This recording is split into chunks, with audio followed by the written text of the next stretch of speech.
Welcome to SVG-TV News for Monday, February 6th, 2017. I'm Lafern Fraser with the details. The second session of the 10th Parliament was officially opened earlier this afternoon by Governor-General Sir Frederick Ballantyne. This was followed by the budget presentation of government's proposed revenues and spending for this financial year 2017 by Prime Minister and Minister of Finance Dr. Ralph Gonsalves. Last week, Parliament approved the budgetary estimates for the 2017 fiscal year that amounts to $976,943,437. This figure represents a 7% increase over the approved budget for 2016. In his throne speech this afternoon, Governor-General Sir Frederick noted that despite the challenges being faced, the continued love, unity and togetherness seem to be the watchwords governing this country.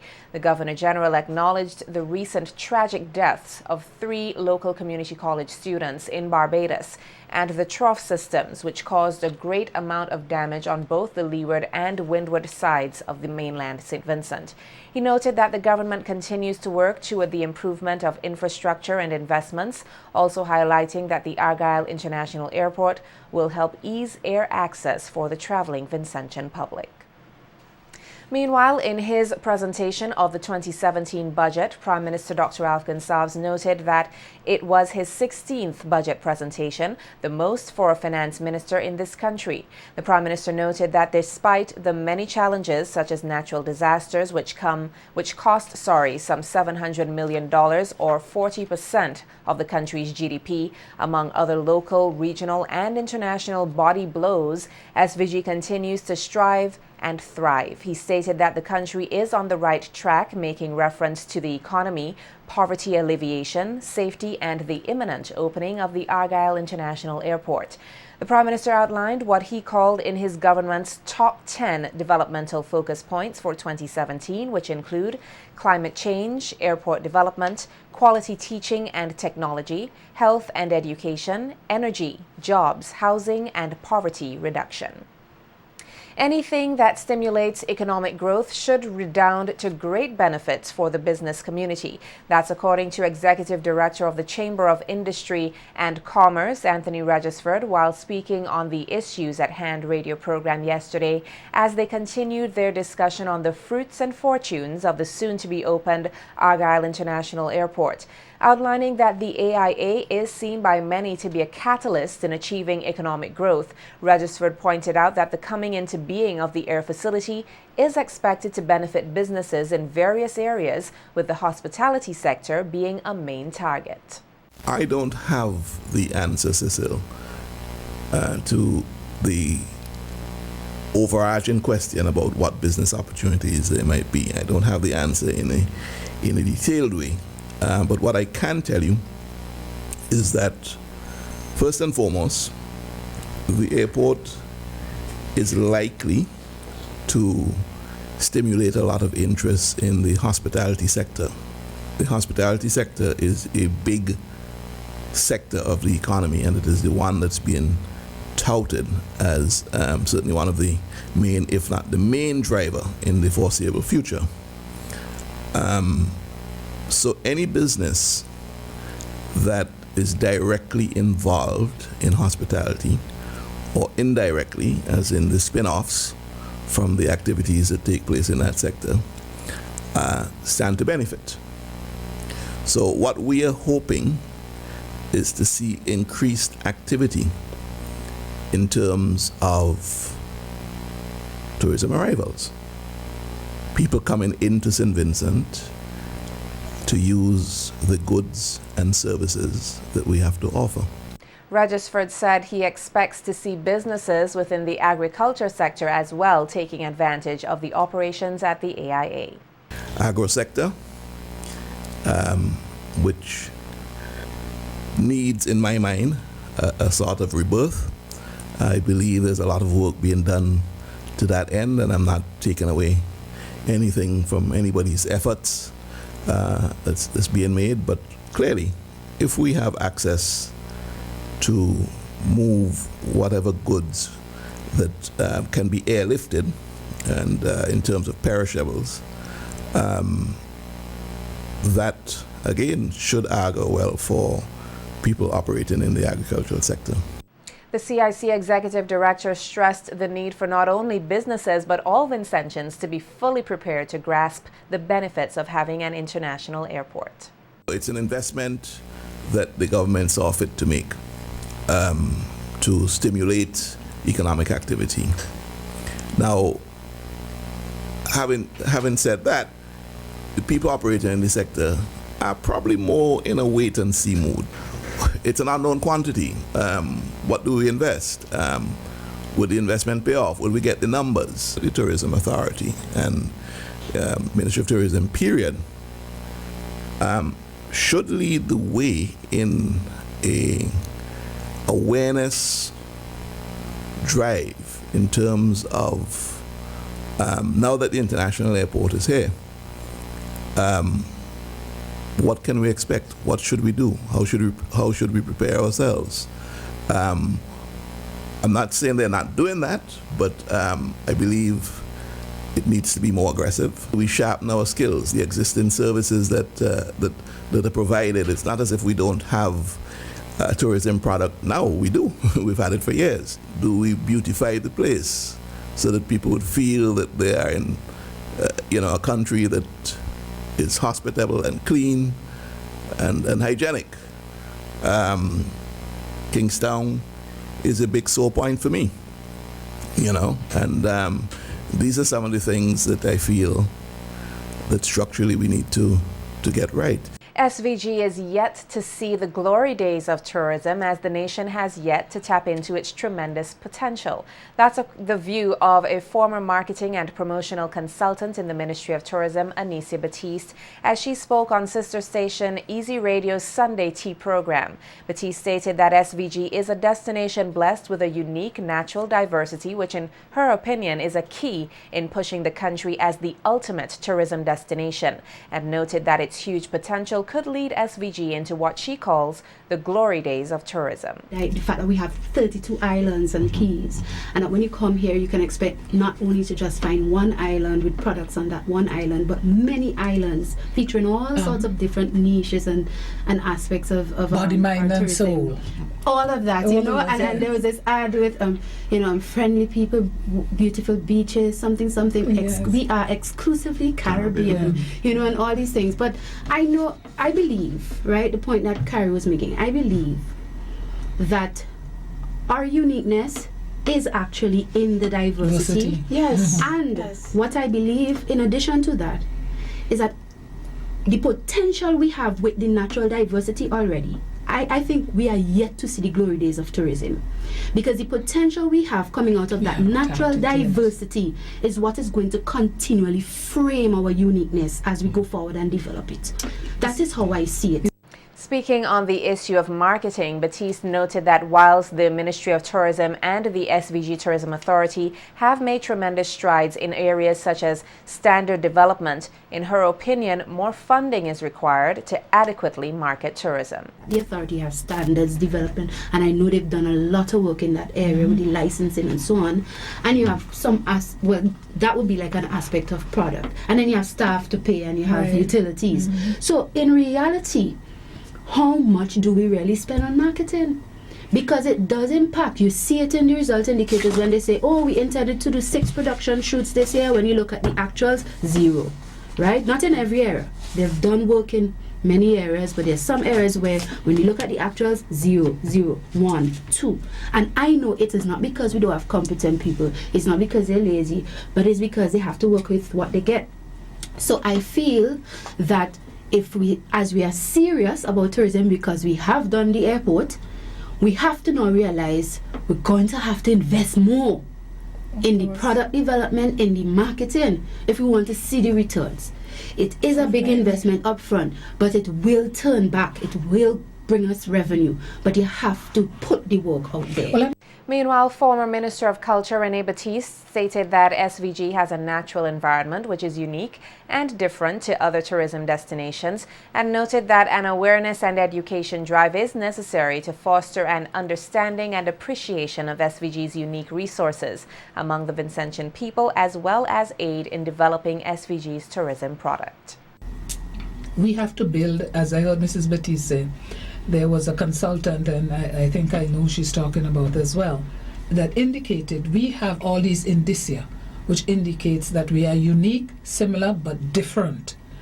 And it is for us to look at what we have and build on those strengths. For example, there's some destinations that have white sand beaches.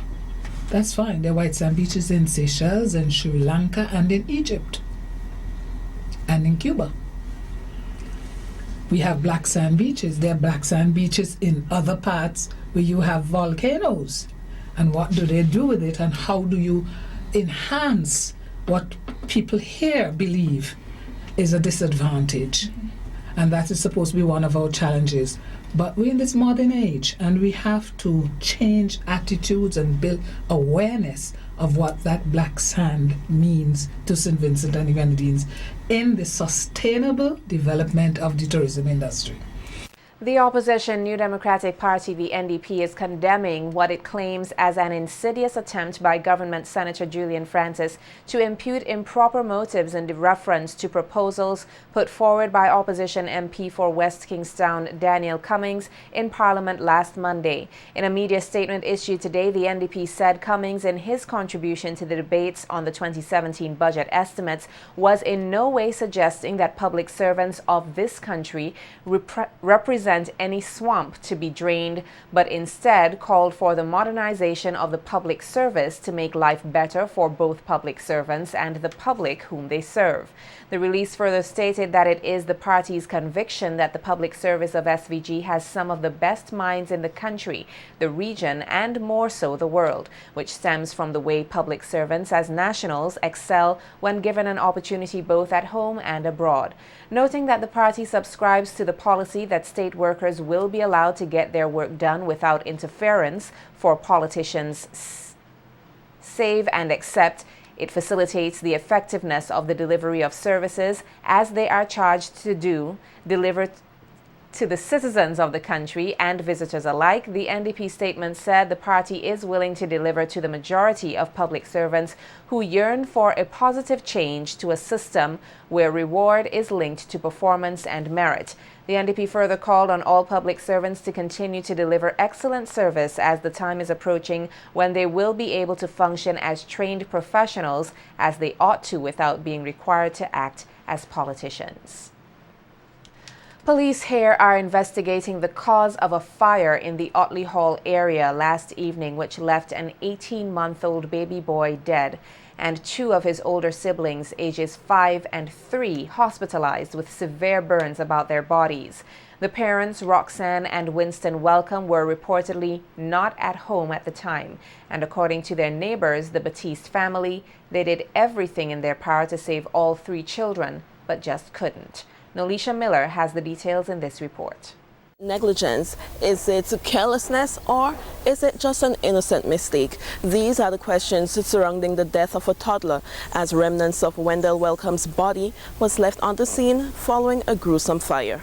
Neighbors Christine Batiste and her son Christopher are still visibly distraught over the tragic incident which occurred on Sunday evening, where a fire destroyed the house next door, claiming the life of the 18-month-old Wendell Welcome. They explained to us that it was just after 7:30 when they were alerted by Christine's grandson that the house of their neighbor was on fire, and their immediate thought was the 3 children who might have been trapped inside. Christine explained that to her knowing, the mother of the children, Roxanne Welcome, had gone to a church service earlier, taking with her the last child, a 3-month-old, and that upon seeing the blaze coming from the house, her family immediately sprang into action to save the children inside. Well, when we rushed to the back, the whole house, we was trying to go up to the house, but the heat was so much that we had to run back. But my son, he was bareback, but he went in and was looking, because we know 3 children must be in the house, a 5-year-old, a 3-year-old, and a baby 1+, because she had her younger one with her. So he didn't hear any screaming of the small one, because he was looking for the 2 bigger one. Eventually, when he turned off, he saw the foot of the bigger one. So he took the foot of the he pulled her out and he passed she on, and then when the other one came out, I and my son went to we take them to the hospital in his car. Did you guys see the baby? No, we couldn't see he already. We assume he was already died because he didn't make any noise, he didn't cry. When asked about the whereabouts of the children's father at the time, Batiste said he came on the scene shortly after, but seemed to be in somewhat of a disarray. As to her relationship with the Welcomes, Batiste said her primary concern has always been that of the children. I have a good relationship with the children because I am a mother of children. And when she will often leave them there, they will come by me because normally when all my family gone out, I alone will be in the house and they will come down and they will talk to me. I will give them anything I have to eat and so on. Sometimes when she left the little boy in the house, when he fall out through the door, I will often run and go and pick him up and bathe him and try to see what best I can do. When I asked her about it, not to leave the children in the house, she said there is nothing she cannot do. She have to go out and get something. I said, well, at least you could alert me because you know I will look after the children for at least have an eye out for the children for you. So.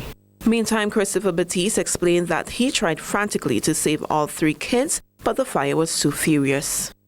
I couldn't even sleep because all I asked myself is there anything more I could have done to at least try and help the younger one, because I could have only helped the other 2 by pulling the foot when they came through the flooring.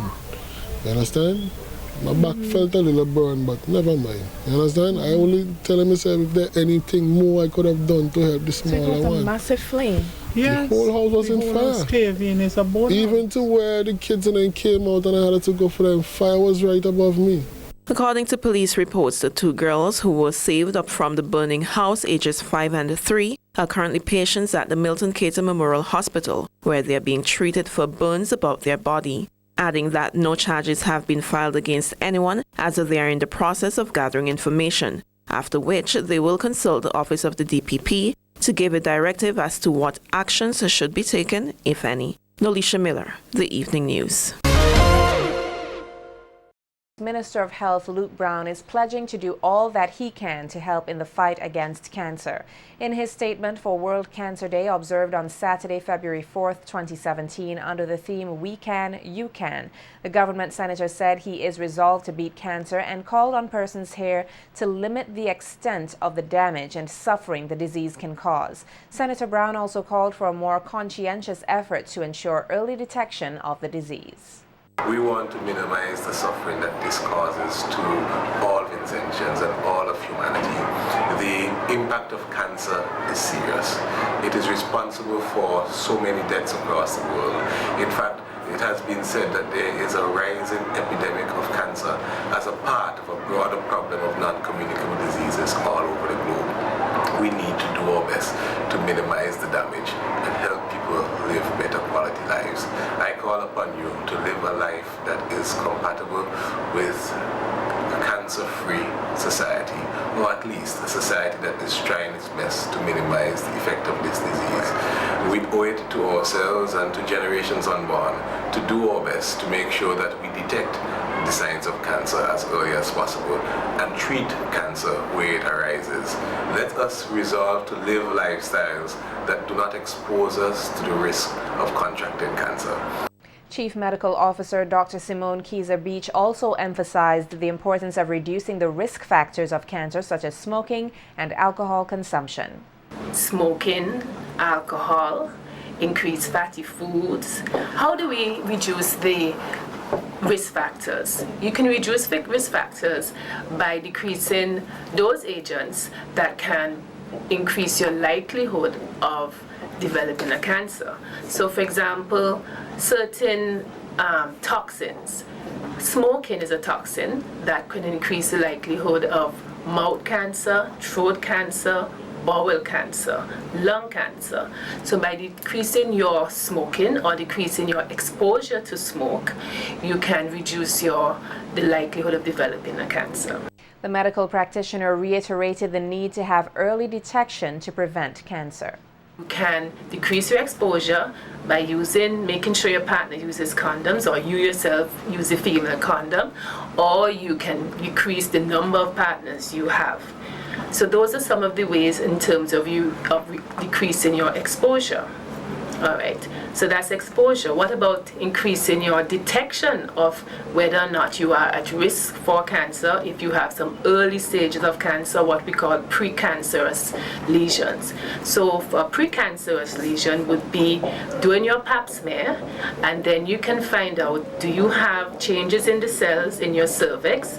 That's the part of the womb where you can develop cervical cancer. And if you catch that early enough, you can have treatment and prevent the actual development of full-blown cancer.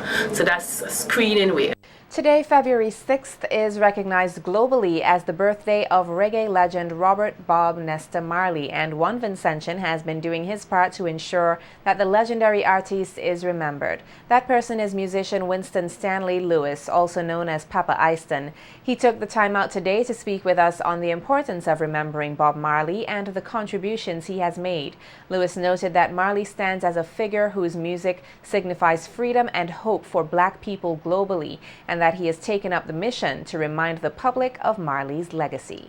Yeah, what I want to do to keep this legacy alive is to really keep the shows going, or keep the activities going, keep the live entertainment going, you know what I mean?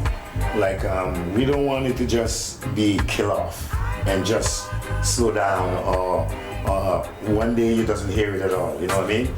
Because Bob Marley is a great legend. He's a man who really being there, he went to the distance to make sure that black people especially, you know, remembers their culture and where they came from and who they are right now, you know.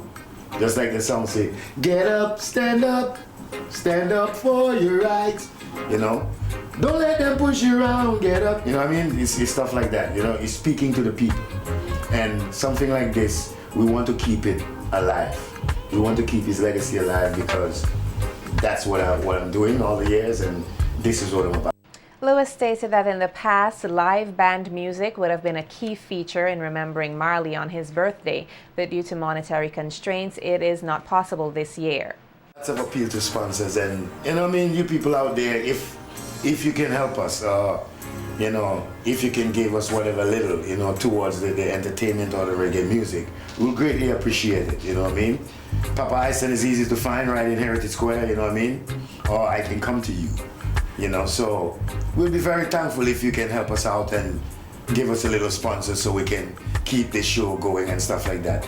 Maybe this year we won't have a live band because of the sponsors, you know, and so on can't come up because, you know, it's a time in the country now when everyone is really, you know, we use the word broke, you know, so it's hard.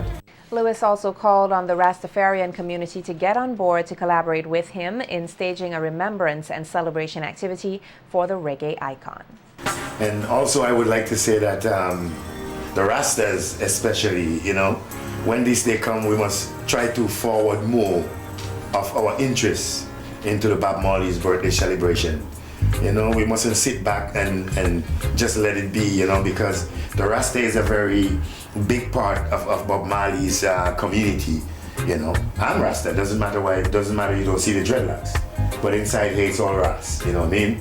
That's who I was, that's who I still am, you know. Doesn't matter you don't see the dreadlocks. So I'm appealing to the Rastas out there, man, you know. You can come together and let us do one thing, you know what I mean? Maybe there would be some little show going on in Kingston with Shoots and them, you know. I'm not too sure about what would happen yet, but I didn't get all the information. So maybe I would join up there, you know, and that would happen. But otherwise, we would do whatever we can to keep the legacy alive.